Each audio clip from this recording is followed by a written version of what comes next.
angkra sumpar lindhu keter bumi gonjing kumaludha guntur katuk Sengkuni kula wonten dawuh iki sapa Sengkuni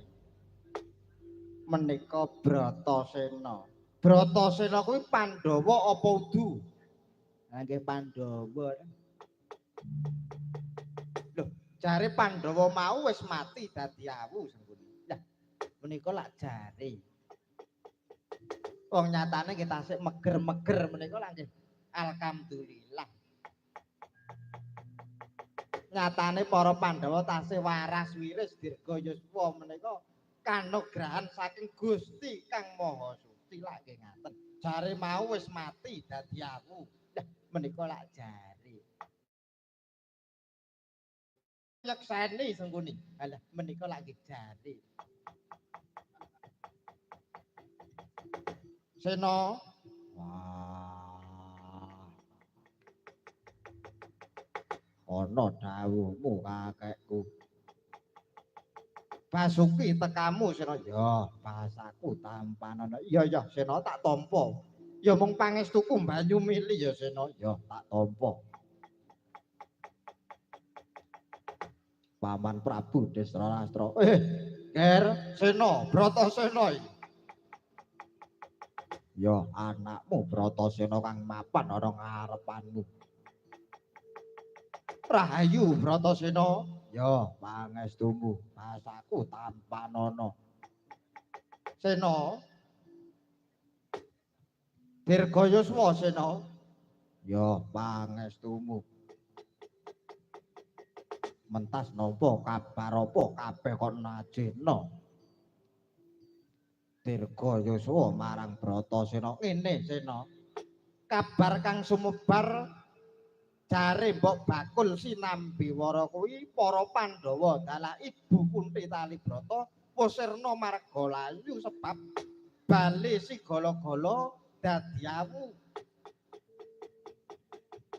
jarene sapa jare Sengkuni lah mboten kula menika lak namung mirengke mbok bakul sinambiwara kalih tukang becak niku jarene kok para Pandhawa niku pun mati dadi awu Paman Prabu piye Sena sowanku teko kene aku mung pengen najih kowe kautus dening Babu Kunthi Talibrata yen to Paman Prabu nampa welenge bapakku Pandhu Dewanata duk rikala surute kaunine kepiye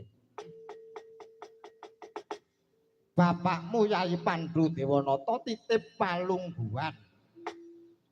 ratu ana negara Ngastina Bratasena sabanjure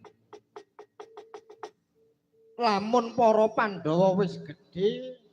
tiba titi wancine palungguhan Dampar Agung negara Ngastina diparingke marang para Pandhawa saiki kepiye nyatane sing gedhe pangapuramu Bratasena wektu dina iki kang tak wisuda dadi Nalendra Anom ya kuwi anakku Jaka Pitana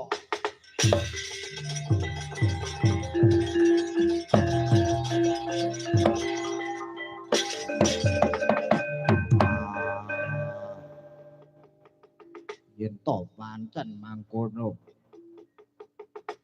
Paman Prabu wis ora bisa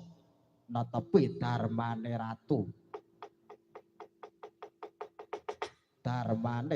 sabda Pandhita Ratu kuwi tan kena wola-wali nek ya nek ora ya ora Bratasena